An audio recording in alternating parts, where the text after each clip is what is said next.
Well, this is my favorite time of the year. I know a lot of people love fall as well, and we sort of celebrated it at the beginning of September, the start of meteorological fall, when parts of the country start to experience real changes with respect to weather patterns.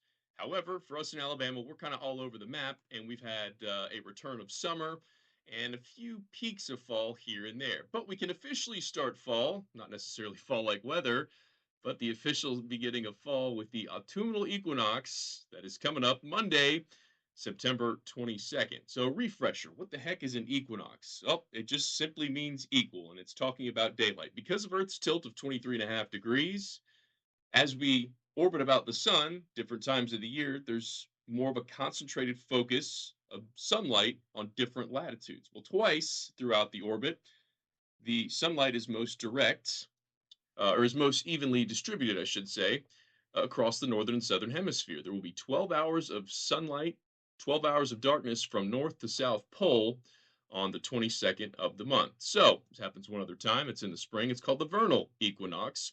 But unlike in the spring, we are in a cooling process.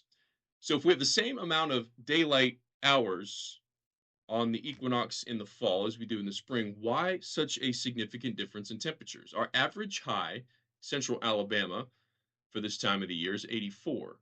Well, back in March, same daylight, 69 degrees. How the heck is that? Well, pretty simple when you start to think about it.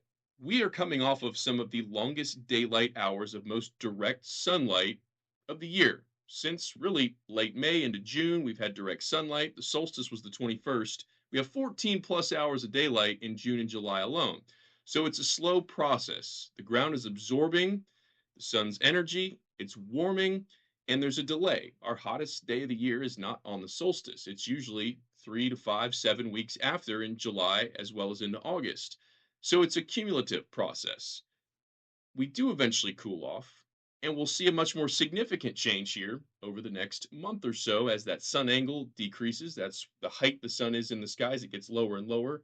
The solar radiation is less and less powerful, and it's a snowball effect as far as cooling.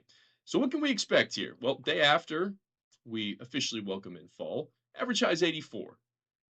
By the end of October on Halloween, the average high is 70. That puts our morning lows in the 40s, and we will absolutely see a big swing in temperatures throughout the month of October as daylight again gets shorter. Speaking of 12 hours, 7 minutes, no matter where you are in central Alabama, here's our sunrise and sunset times for Monday. And just for the record, the official equinox is calculated by somebody much smarter than myself, is at 1:19 p.m. That is central time as we look ahead to the equinox. So that is a look at what it means. We'll be cooling in no time. For now, enjoy these lovely 90s that just won't seem to go away. You all have a great day.